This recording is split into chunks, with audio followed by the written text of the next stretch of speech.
que fez por mim. É uma música que chama Meu Tributo. Até hoje, quando eu toco no piano, eu choro. E ali eu estava completamente aberto. Quando o pastor entrou e pregou e falou: olha, não importa o que você tenha feito, Jesus te amou, deu a vida por você, e Ele pode mudar a sua história. E eu fui para lá, entreguei minha vida, entendeu? De uma vez. E quando eu saí de lá, a primeira pessoa que eu queria encontrar era meu pai. E o meu pai, eu cheguei, abracei e falei: pai, me perdoa. Quero te pedir perdão pelo filho ruim que eu fui, mas hoje eu sou uma nova pessoa. Meu pai ficou 8 meses. Meu pai italianão, né? Meu pai foi coroinha. O pai dele tinha construído a maior catedral, né, de Olímpia, do interior e tal. 8 meses depois ele me chama, fala: filho, vem cá, senta na minha cama aqui. Eu sentei. Ele falou assim: eu quero me converter ao seu Deus. Eu falei: mas o que aconteceu, pai? Ele falou: eu quero o que você tem, porque Deus me deu um outro filho. Eu quero esse Deus para mim. Meu Deus. E eu orei com ele, aí ele falou assim: você me batiza? Eu falei: pai, mas eu não sou pastor. Ele falou: mas você vai ser. E ele falou: eu não vou ser batizado, eu vou esperar você ser batizado. E quando eu me formei, fiz faculdade teológica, fui ordenado, a primeira pessoa que eu batizei Foi seu pai. foi meu pai. Agora, como Deus é. Que Com coisa. meu pai, eu fui 19 anos um péssimo filho. Quando meu pai faleceu, eu tinha 38 anos. Eu tive 19 anos como filho que ele se orgulhava. Todos os domingos eu pregava, meu pai estava na primeira fileira lá me olhando. E sabe, na semana da morte dele, ele falou: filho, muito obrigado porque você honrou meu nome. Então Deus é um Deus que de restauração. Ele restaurou a minha vida. Para você, ele restaurou, mas para o seu pai, ele fez um milagre. Ele fez um milagre. Fez um milagre porque ele não podia Mudar lidar você. comigo. Ele não podia mudar. E eu sempre fui muito bravo, né? E Jesus foi me mudando. Eu ainda sou bravo. Ainda sou bravo, mas eu me quebranto com o Senhor. A minha vida, quando eu oro, eu choro. Quando eu ouço uma música, eu choro. coisa Quando eu bonita. preparo, às vezes eu estou preparando a palavra. Eu sou casado com a mulher da minha vida há 40 e... Casamos em 83, esse ano vai fazer 41 anos. E às vezes a gente é unicarne, né? Onde um vai, outro vai, e a gente namora todo dia, fica de mão dada, e a gente senta, assiste todas as novelas da Record. Eu adoro as novelas bíblicas, né? E agora também entramos nessa coisa das séries coreanas.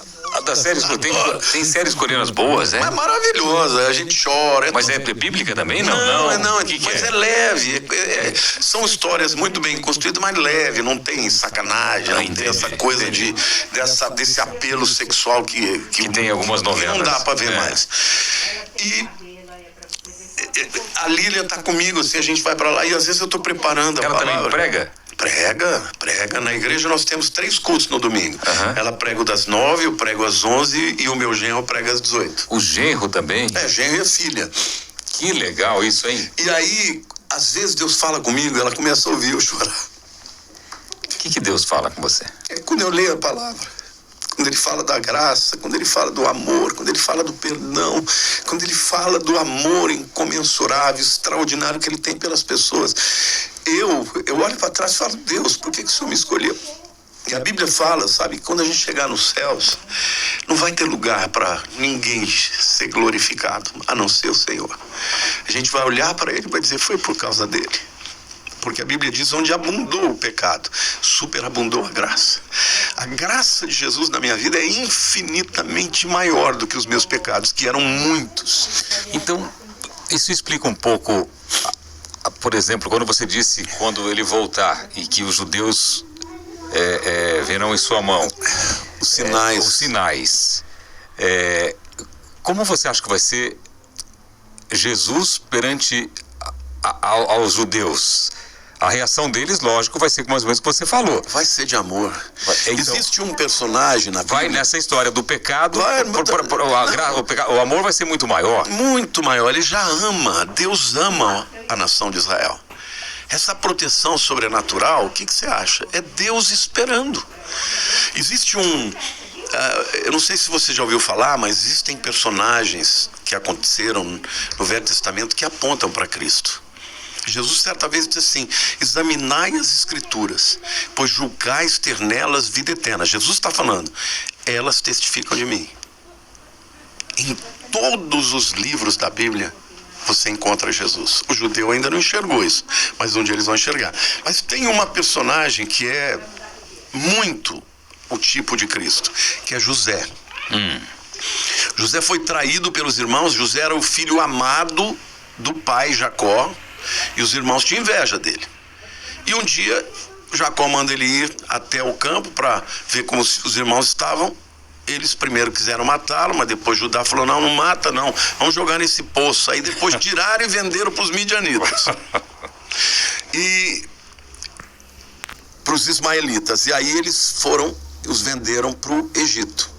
E lá no Egito, ele ficou primeiro na casa de um homem chamado Potifar, que era o chefe da guarda, e lá ele se destacou, se tornou um mordomo, chefe e tal, e até que a mulher desse camarada se engraçou por ele, porque ele era bonito. O Potifar devia ser um velho. E aí ela atacou ele fugiu, e ela acusou dele ter atacado. Ele foi preso. Ele ficou lá preso 2 anos, e no final de 2 anos ele acabou interpretando os sonhos de dois homens, o copeiro e o padeiro, foram para lá, e os dois tiveram sonhos. Ele disse que o padeiro ia ser morto e o copeiro ia ser restituído. E aconteceu. E quando o faraó teve o sonho das 7 vacas magras, 7 gordas, espigas viçosas... Ele avisou, né?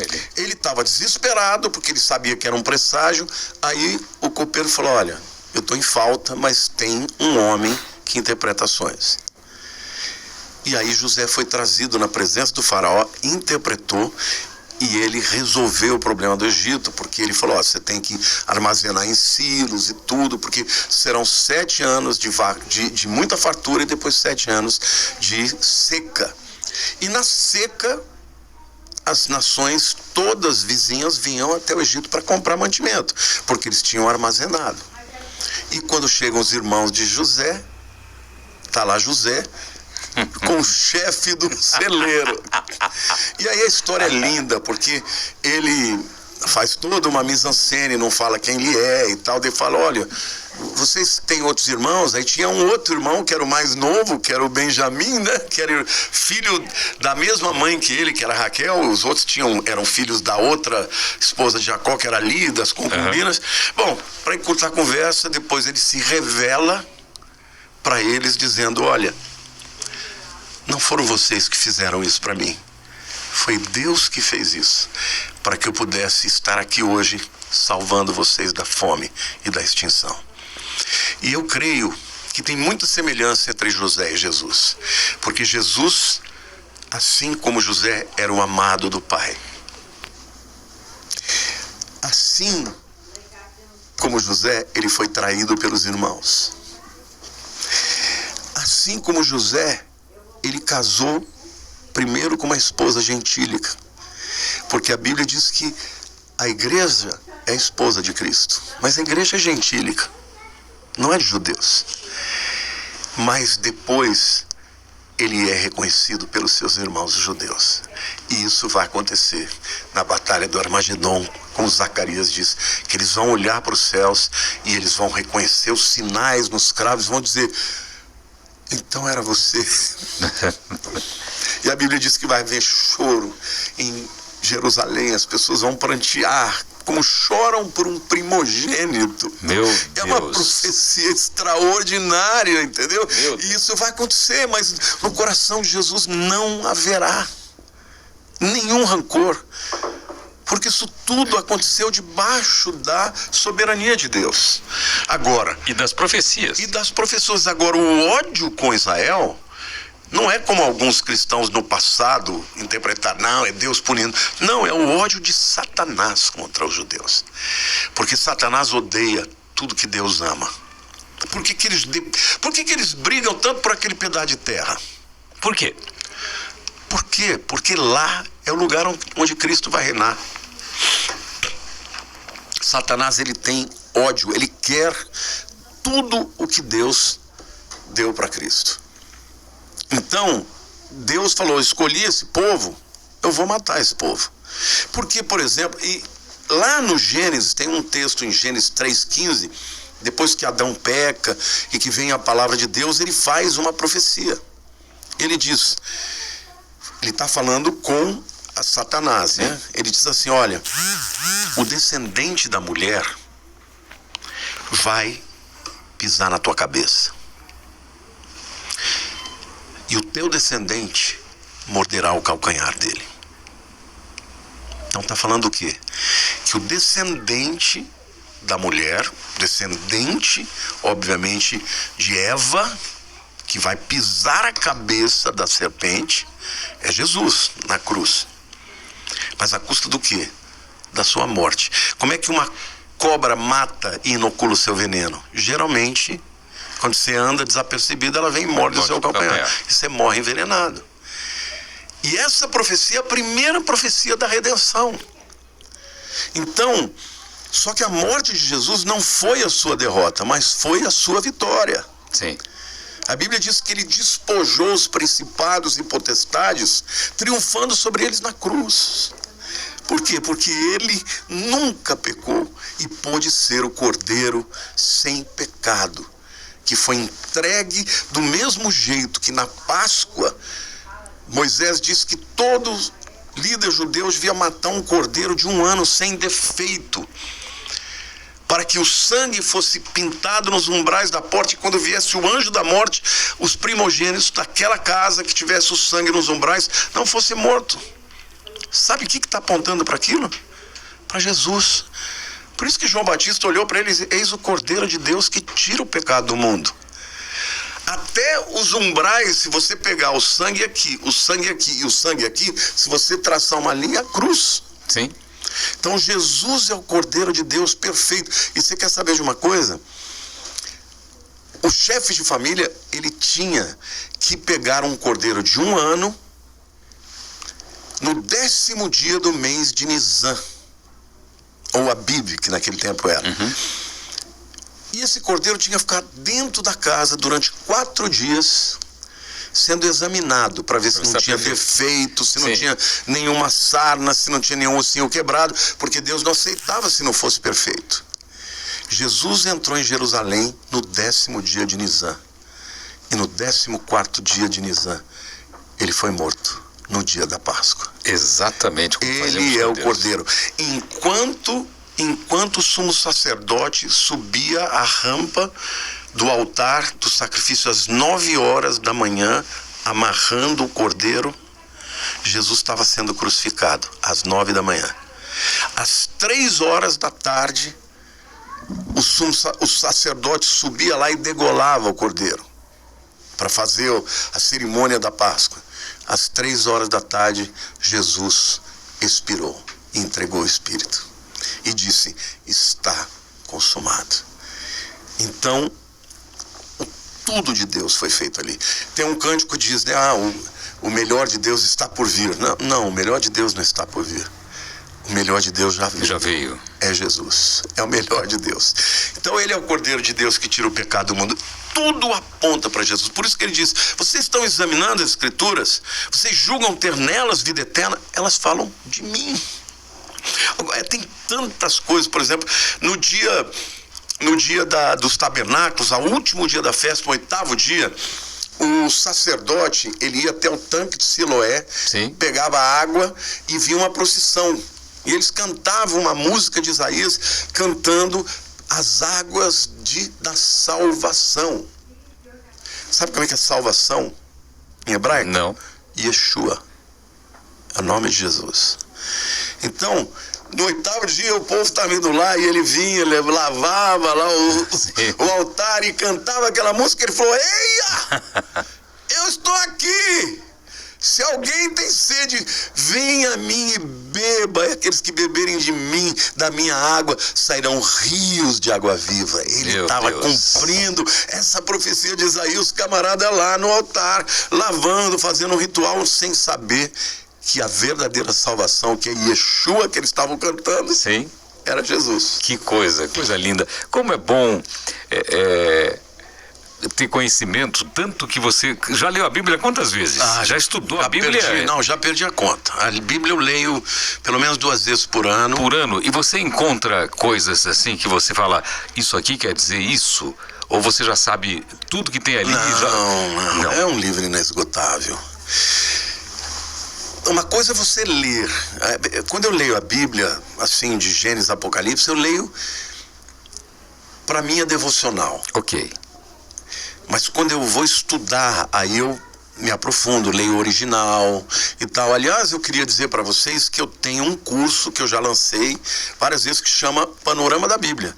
É um estudo de Gênesis e Apocalipse. Todos os livros da Bíblia. Todos os livros? Todos. Explica tudo? Tudo. Mas como faz para comprar? Bom, você pode comprar pelas plataformas, no caso é Eduz, né? Eduz, ok. É só fazer o cadastro na Eduz. Você entra lá... Qual que é o nome? Chama Panorama da Bíblia. Panorama da Bíblia. Entra aí, Panorama da Bíblia. Não entra agora, não, depois você entra. E eu depois de lançar o curso, eu lancei o livro. Eu esqueci de te mandar, de trazer. Eu vou te mandar. Tá bom, muito obrigado. Desculpe a falha, eu tinha pensado nisso. Mas no curso é você falando. Então, eu dou um curso, por exemplo, qual que foi a minha ideia? Tá. As pessoas, quando você lê uma carta, você não lê do começo ao fim? Sim. Se você pegar um pedaço de uma carta, ou se você pegar um filme andando, o que vai acontecer com você? Você não vai entender nada. Você tem que ver o começo, meio e fim. E a Bíblia é assim. Só que é muito extenso, tem muita história. Eu conheço a história de todos os livros da Bíblia e qual o contexto. Então, esse curso eu mastigo. Então, porque para quem tem dislexia, que tem dificuldade para ler, que é o meu caso, eu prefiro muito mais assistir explicando, que eu aprendo muito mais e vou anotando os pontos, do que ler. Porque senão eu tenho que ler 5, 6 vezes a mesma página. Então, por exemplo, o que eu falo para as pessoas? Você vai ler o livro de Gênesis, ouve a aula de Gênesis. Ótimo. A pessoa ouve e depois vai ler, porque ela vai entender. Aí eu divido, eu falo quem escreveu, por que escreveu, em que época escreveu, qual a finalidade do livro e mostro onde Jesus está escondido ali. É lindo, é lindo. E esse é um padrão para todos os livros, de Gênesis e Apocalipse. Quer dizer que no Gênesis, Jesus está escondido ali. Por exemplo, Gênesis 3,15, quando fala do descendente da mulher que vai pisar na cabeça da serpente, está falando de Jesus vencendo Satanás na cruz. E tem muitas outras coisas em Gênesis. Aí chega em Êxodo, também quem é Jesus ali? É o Cordeiro Pascal. Porque, veja, o povo de Israel foi escravizado, depois que morreu José, né? A Bíblia diz que o faraó morreu também. Vou roubar um pouco dessa água aí. Os judeus... Desce aqui. Desculpa, aqui. Os judeus ficaram na terra de Gósen, que é ali hoje na região do delta do Nilo, a região mais fértil do Egito, só que eles começaram a se proliferar. Sim. E aí o faraó que veio falou, esse povo vai tomar o poder. E eles viveram lá 430 anos e foram escravizados. E Deus ouviu o clamor e levantou um libertador, Moisés, que ele tinha salvado. Porque quando ele nasceu, o faraó falou, olha, eu vou mandar matar todos os meninos que nascerem a partir de agora. E as amas e as parteiras salvaram Moisés. E a mãe dele, na verdade foi Miriam, sua irmã, botou ele num cesto e colocou no rio Nilo. Olha que detalhe. O faraó falou, joguem todos esses meninos machos no Nilo. O que tem no Nilo? Crocodilos do Nilo, até hoje. Os mais ferozes é o do Nilo. E a Miriam foi acompanhando até que ele chegasse e fosse encontrado pela filha do faraó. Então Satanás queria matar Moisés, o libertador, e Deus o protegeu, fez ele ser criado como príncipe, porque ele era filho da filha do faraó. É incrível como que na Bíblia, por isso você que está passando por uma dificuldade, você tem que ter fé, porque vê tantos personagens da Bíblia citados aí que tiveram momentos difíceis, muito difíceis. Jó, então, nem se fala, né? E você é jogado num rio indefeso, onde tem crocodilos. E de repente o melhor... Por quê? Pois é. Agora, detalhe, por que Deus fez isso? Porque para falar com o faraó, tinha que ser alguém que ele respeitasse. E o faraó que ele enfrentou era o seu tio. Morreu o faraó, porque quando ele foge, Moisés viveu 40 anos como príncipe. Aí um dia ele vê um hebreu sendo espancado pelo feitor, ele vai e mata o cara. E depois, um dia ele vê 2 judeus brigando, ele vai lá e fala, vai matar a gente também? Isso chegou até o faraó. Aí o faraó o odiou e ele teve que fugir, ele foi pro deserto. E ficou 40 anos no deserto. Aí com 80 anos, quando ele estava lá achando que a vida dele era outra, que ele agora era pastor de ovelhas, ele vê alguma coisa diferente, uma cabrinha subiu e ele chegou lá, tinha um arbusto pegando fogo. E esse arbusto pegando fogo, que é a sarça ardente, Deus falou com ele. Moisés, tira as sandálias dos seus pés, porque esse lugar é santo. Eu sou o Deus de Abraão, de Isaac, Jacó. Eu ouvi o clamor do meu povo, você vai libertá-lo. Aí ele começa, não, eu sou gago, eu não sei falar. E Deus fala com ele e fala, olha, pega esse cajado que eu tô te dando, joga no chão. Ele joga, vira uma serpente, ele corre, pegue pelo rabo. Ele pegou, voltou a virar um cajado. Falou, olha, você não vai falar no primeiro momento, eu vou te mandar Arão, o seu irmão, que já está vindo ao seu encontro. E aí quando ele vai em direção ao Egito, ele encontra com o irmão dele no meio do caminho. E aí começa a história em que ele chega ao faraó, o faraó conhece ele. E ele fala, deixa o meu povo ir. Só que o faraó, dentro do panteão de deuses do Egito, o faraó era um dentre eles. E cada uma das pragas que Deus fez através de Moisés era contra um deus do Egito. Ele venceu todos os deuses e o último deles foi o faraó. E o faraó falou assim, olha, da próxima vez que você vier para cá, eu vou matar você e vou matar o seu povo. E Deus fala para ele, olha, Israel é o meu primogênito. E eu vou mostrar para você quem é Deus e eu vou matar o seu primogênito. E o faraó, a Bíblia diz que Deus endureceu o coração do faraó. Porque o mundo, até os sábios, até os feiticeiros dele diziam, não, esse Deus é mais poderoso que nós não estamos conseguindo fazer. Porque nas primeiras coisas, por exemplo, esse negócio do cajado virar cobra, eles fizeram também. Então devia ter magia lá. Sim. Só que quando eles jogaram o cajado e virou cobra, o de Moisés comeu deles. Então Deus foi mostrando a sua superioridade. E todas as pragas aconteciam somente lá onde estavam os egípcios.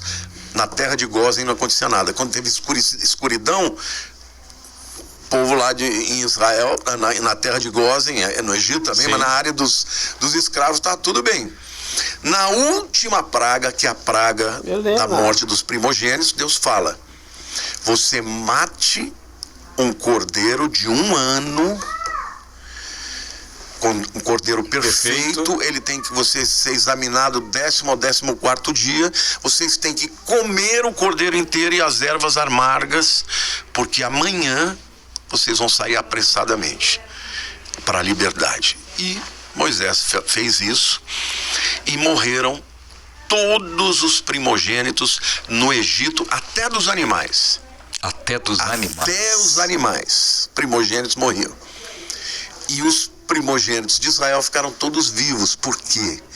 Porque o primogênito de Deus, o unigênito de Deus, que é Jesus, o seu sangue nos protege da morte eterna. Então, quando Israel sai de lá em direção à terra prometida, saiu por causa do cordeiro. E essa é uma metáfora da nossa vida. O Egito é a vida sem Deus.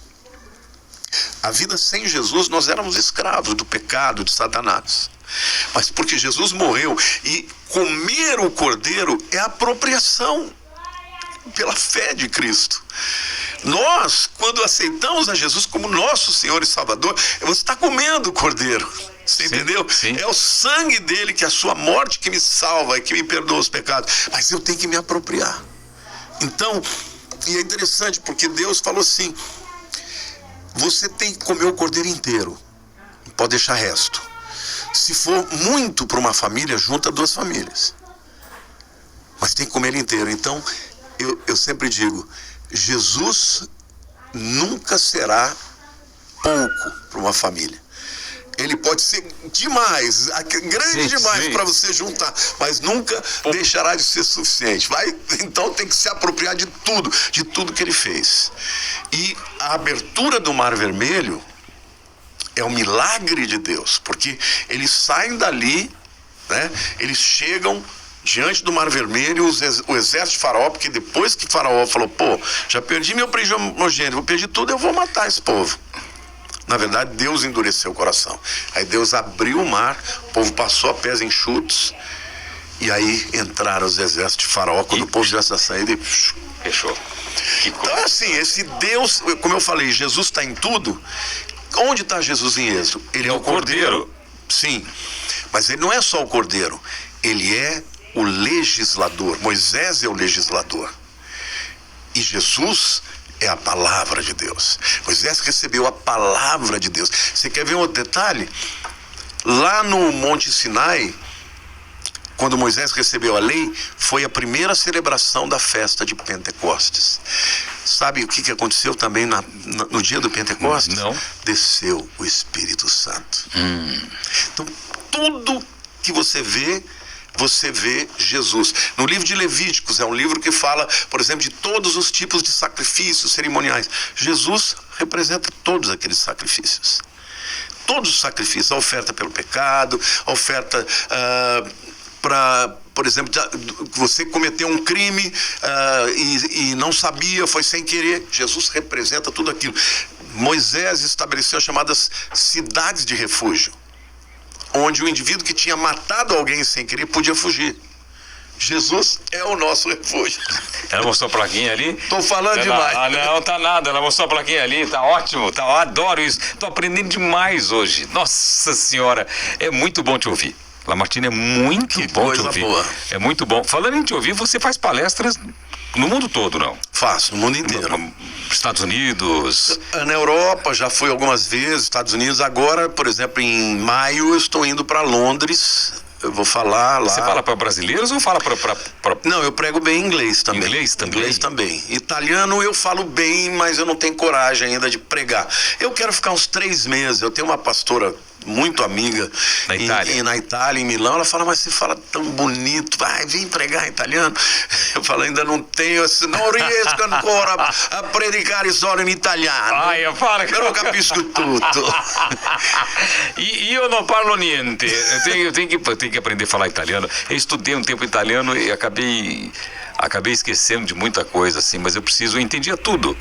E eu estava com dificuldade, porque não tinha destravado ainda, né? Eu tenho que voltar a estudar italiano, porque eu sou italiano também. Sou italiano, tenho cidadania italiana. Eu tenho que falar italiano. Agora, livros, eu estou vendo aqui que você tem muitos livros. Quantos livros? Hoje eu tenho 11, tem mais um que está aí para ser no forno, lançado, que é sobre Apocalipse. Porque um outro curso que eu lancei com 98 aulas que chama de Formação em Fim dos Tempos. 98 aulas, falando só do Apocalipse. Só. Como que você imagina, como que é? Porque tem na Bíblia como é o reino dos céus. Tem lá. Tem. Que tem a cachoeira, tem tudo isso lá. Tem tudo lá. Essa é a Nova Jerusalém. Como que você imagina? Ou como que é? Como ninguém sabe, né? Porque a gente, obviamente... Na Escritura não tem? Na Escritura descreve a Nova Jerusalém, a cidade com ruas de ouro, como cristal, fala das fundações, que são como pedras preciosas, são 12 fundações, tem 12 portas, cada porta é feita de uma pérola só, é maravilhoso. A Bíblia diz que lá não haverá mais choro, nem dor, nem doença, lá não haverá mais sol, porque o Cordeiro será a sua luz.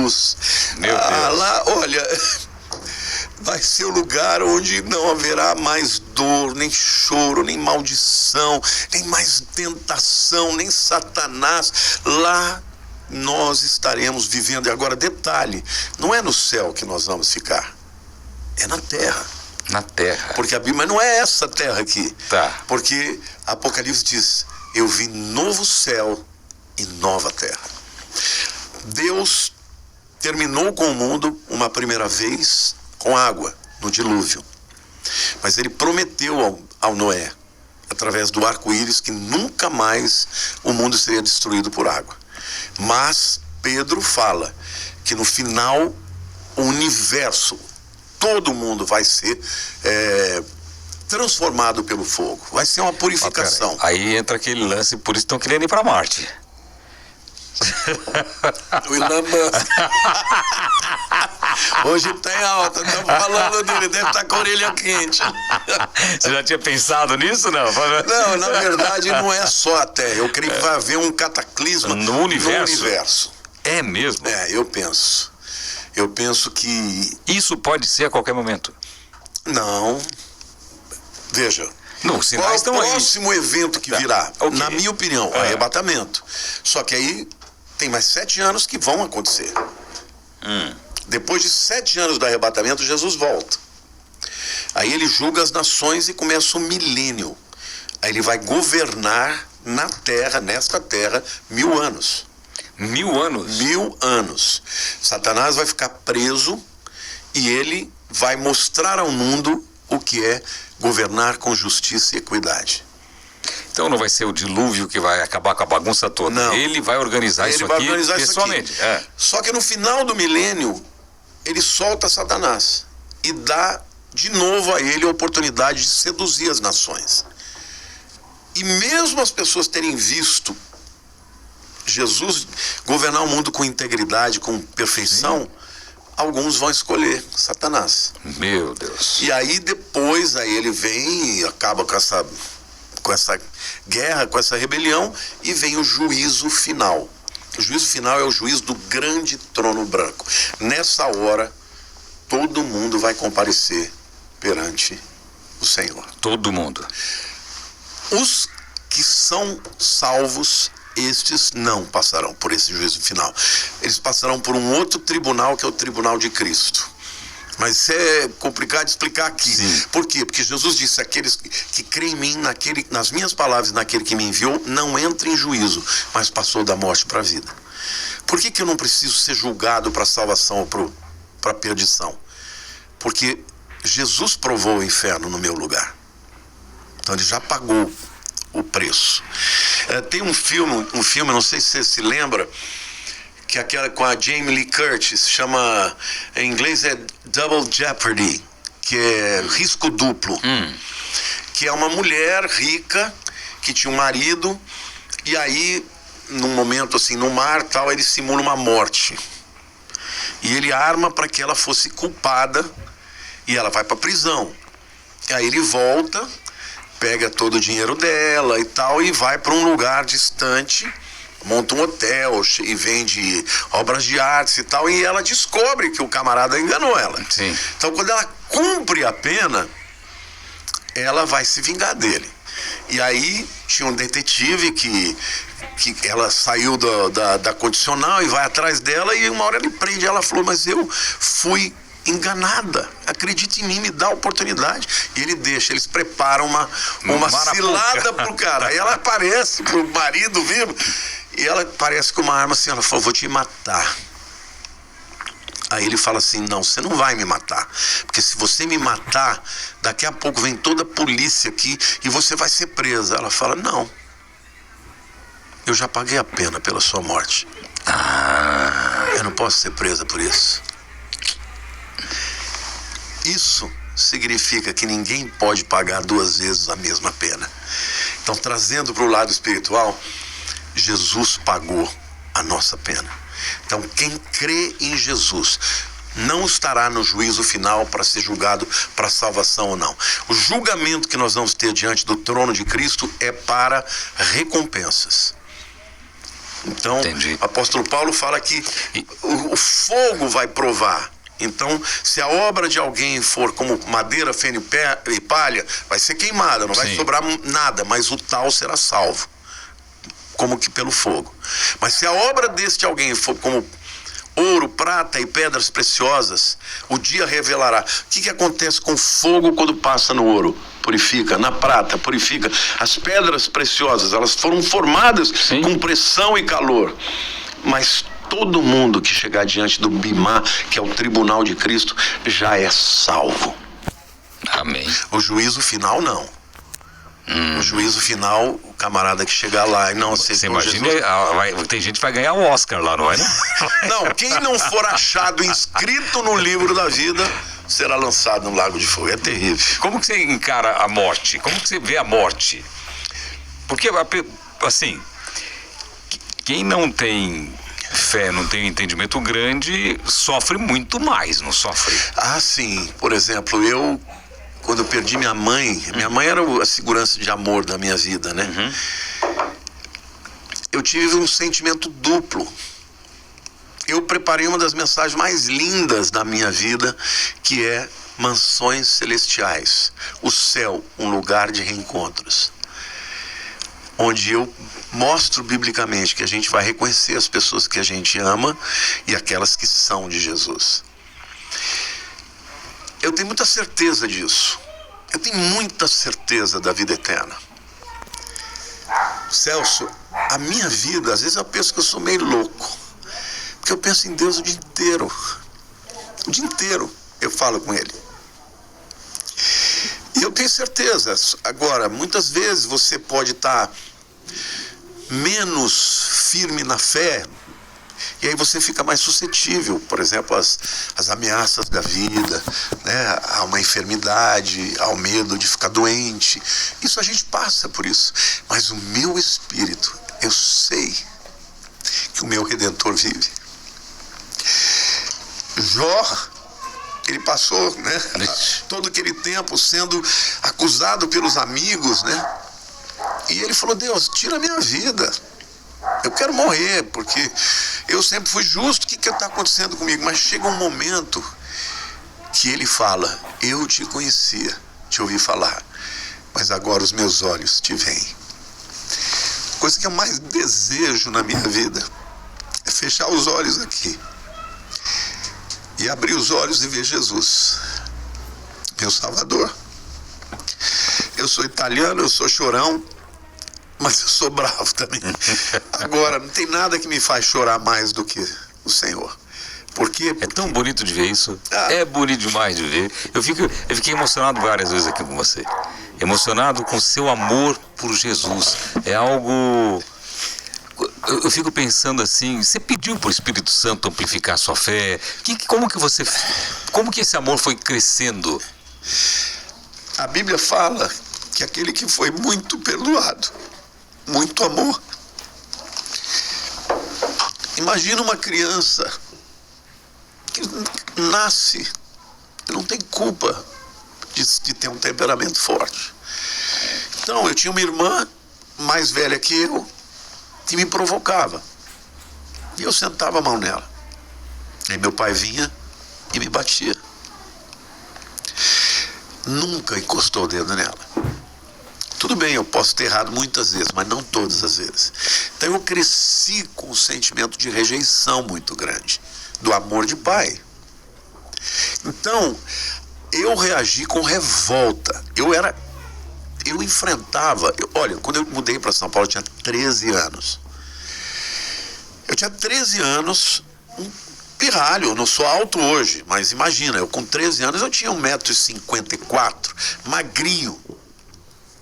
Eu entrei dentro de um salão de festa, tinha uns moços jogando bilhar, e eu jogava bem bilhar. E tinha um rapaz lá que chamava Zé Grandão. Ele tinha 2 metros de altura. E eu falei: Zé Grandão, posso jogar? Ele falou: cala a boca, pirralho, você não vem aqui não. Eu cheguei na mesa e fiz assim, ó. Ele me deu um chute, que eu voei uns 2 metros. Eu voltei, me aproximei, peguei as bolas e comecei a jogar nele. Papai, o cara correndo, eu atrás dele, ele falou: você é louco, tá no seu pelar. minha mãe desceu com a cinta na mão e deu nele. Nele. Detalhe, ele passou a amar minha mãe e me respeitar. Eu era temido, porque eu era louco. Mas o que era aquilo? Era a dor da rejeição. E quando o Espírito Santo falou para mim que não importa o que eu tivesse feito, que o Senhor me amava como eu era, eu me apaixonei pelo Evangelho e por Jesus. Então, o que eu amo fazer, por exemplo, hoje eu tenho milhões de seguidores, 3 milhões e meio no Instagram, 2 milhões e meio no YouTube, 500 mil no TikTok. Eu não gosto de falar de mais nada. Chega política, eles querem falar disso, daquilo. Eu não quero saber de falar de política, eu quero falar de Jesus. Eu falo, não sei até quando a gente vai ter liberdade, mas eu quero falar de Cristo, do amor de Jesus, porque foi isso que me salvou. E eu não entendo. As pessoas, outro dia eu fui num podcast, o rapaz falou assim: pastor, que aqui que se deve aí o seu crescimento espantoso, porque normalmente rede social é coisa de jovem, chamou de velho, né? Eu falei, cara, eu não sei, eu sei que Jesus quer que eu fale dele. Não, eu sei o que é. Eu sei o que é. O seu amor por Jesus é uma coisa tão linda de se ver, que isso passa uma coisa tão boa pra gente. E outra coisa, o seu conhecimento. Você não é um cara que ama Jesus e tá falando sem conhecimento. Você estudou, você leu, você ensina, você evangeliza, né? Você conta parte da sua história, ou conta a sua história, como que Jesus mudou a sua vida, o que ele fez na sua vida, o milagre que ele fez pro seu pai de mudar você. Isso aí é uma coisa que são pessoas assim que a gente precisa.